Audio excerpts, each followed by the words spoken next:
Welcome you guys and welcome to another episode of Shenanigans. I'm Andy Duncan. Today we have something very special and very unique to the channel. And ever would I thought of having a special unique car to the car world we have today.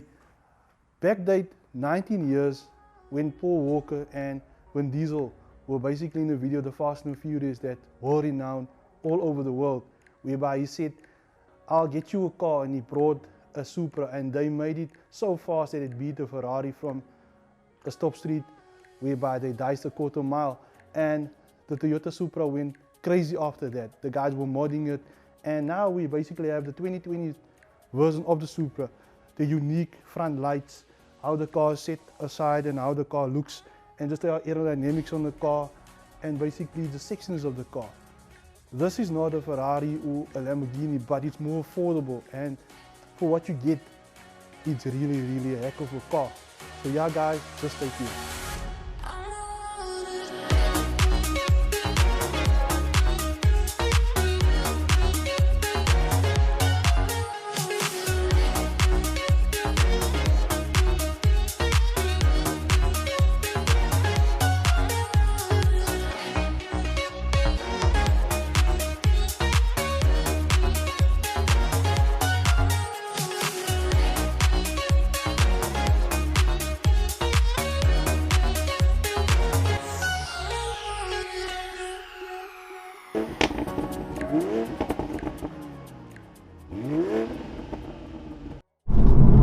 So yeah guys, now we're in car with Mr. Stewart. Mr. Stewart, so all the history we have about the car.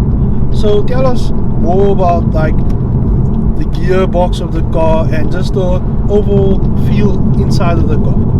Firstly, give me your impressions of the drive quality of this car. Guys, I must say, I never thought this car would be so quick, and if I would say like a normal street car, this is probably the fastest car on Shenanigans we had. So just to add to what I gave you a breakdown of in the shop, it's running a twin scroll turbo. You've got a ZF 8 HP gearbox.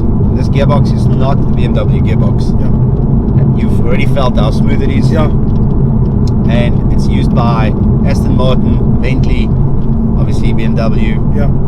Rolls-Royce, Lamborghini, it's used by Lamborghini, Yeah. Maserati, and Range Rover. Yeah. Some big names. It's actually a universal gearbox that was decided upon because it could handle serious amounts of torque, Yeah.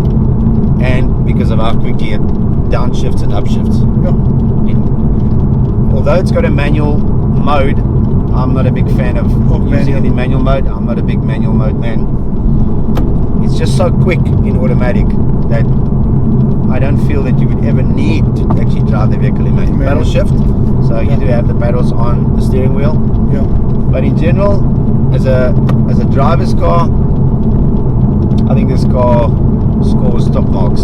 That's very quick marks. guys. Very quick. And also the nice like carbon fiber bits, and it is a real carbon fiber. Yep.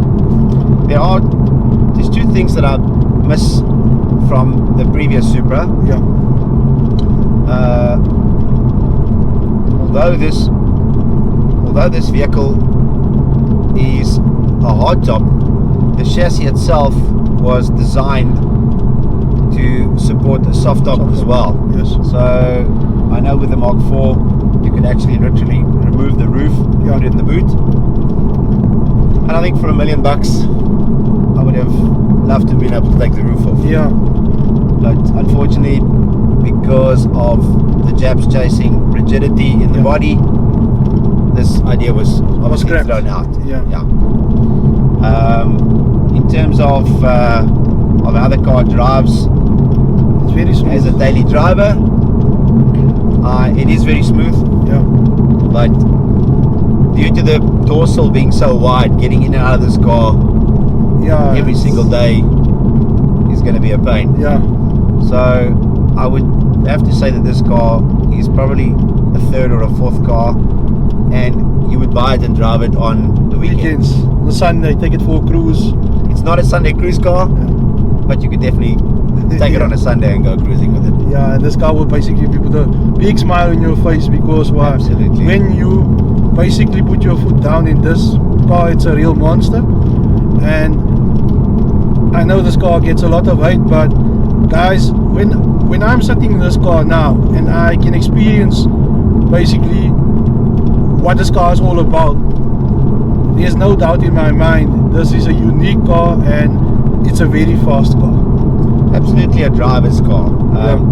It's built around the same philosophy that the 86 was built on, and that is to be able to be a car that a lot of people can enjoy. Yeah. It's an enthusiast's car. Yeah. It was never designed to be a Godzilla slayer or a Lambo chaser. Yeah.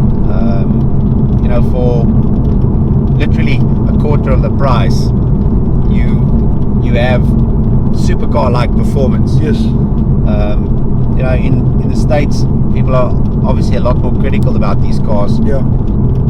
At $50,000, and then say $130,000 buys you a really decent supercar now. Yeah. But in South Africa, when you go from $1 million to 4.4 million, I mean, you're talking big money. Yeah, it's a huge jump. Huge jump. It's massive.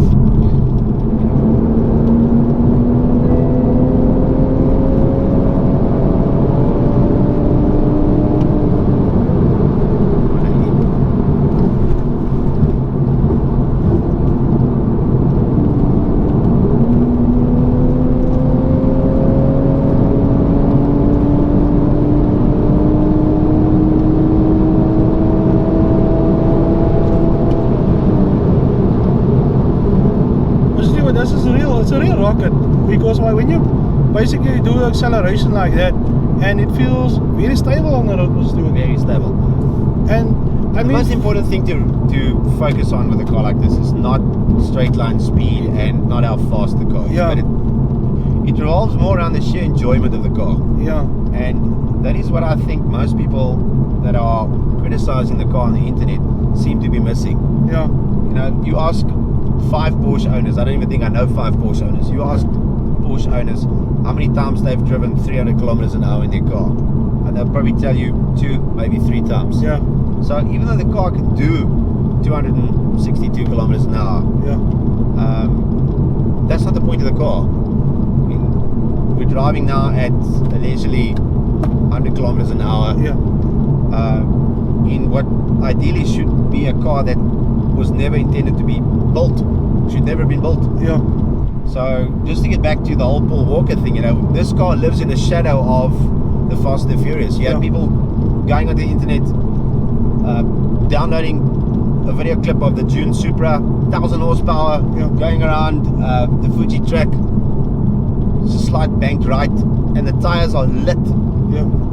And that sort of exposure on the Supra put so much pressure on them to actually build this car. Yeah. But I'm forever grateful that they built this car, because this is the bigger brother of the 86. This is the 86 that we never had. Never had, yeah.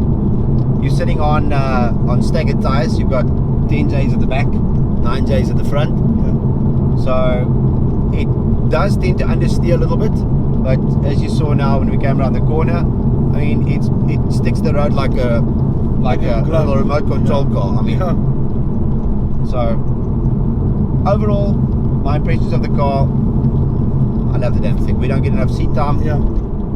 I've obviously, after the 4th time that you asked me now that we could review this car, Yeah. and I ran it past Steve and I said, look, you know, we've got to try and get this car out of the shadow. I mean, Yeah.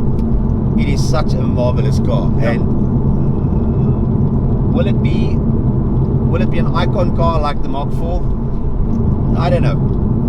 If you look at the amount of sales that we've done in America, I mean, they sold 900 in the first month. Yeah, and there was like a launch edition that Stradman and DDE and all of them were like chasing. There was 1,500 of them. I mean, the guys they were literally driving from Utah to New York, and then driving the car back so that they could get the launch edition, the delivery miles off. Yeah. So that by the time they got home, the car had enough mileage on to actually flip the turbo, update the software. Do the remap, do the exhaust. Yeah. So that sort of drama around the Supra, we're not going to, unfortunately, we're not going to be blessed to have in South Africa. Yeah. But for those fortunate few who do choose to buy this car, they will definitely find out why the car is What it is. worth what it is, and what the whole drama is around owning a Supra. I know, definitely.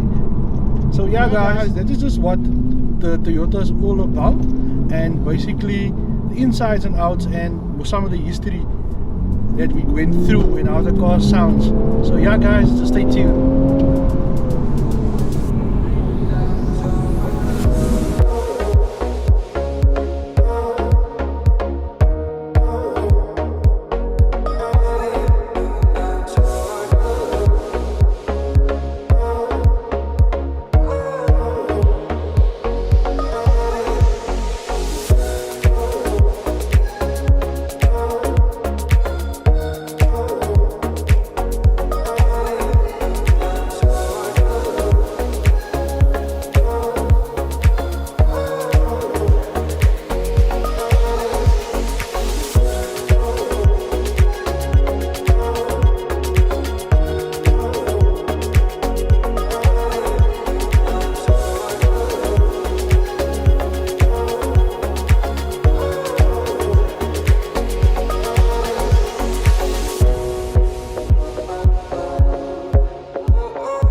So I just want to thank Toyota Mossel by Mr. Stewart for allowing us to showcase this beautiful ride, the Supra, and all the history that's part in this car. And it was a pleasure, and a special thanks to Stefan for allowing us to showcase his vehicle. I know you've been hounding me for weeks now to do this specific review. This car, yeah. And yeah, what a tragedy that so few people will ever be able to experience cars with this sort of performance. But, Yeah. And I can genuinely say now, Stuart, is that I can more relate to this car, what it's all about, because we always see it in a poster or in a magazine, and now I can more or less relate to what this car is all about, the power, and how this car really is mind-blowingly fast. Well, I hope your viewers enjoyed the video, and if you did like the video, hit the like button. And also, guys, don't forget to subscribe, and also don't forget to pick up your merch, different color t-shirts, hoodies. And also, I just want to thank the sponsors of this video, and I'll put Toyota's link down below. So be safe out there and enjoy. Peace out, guys.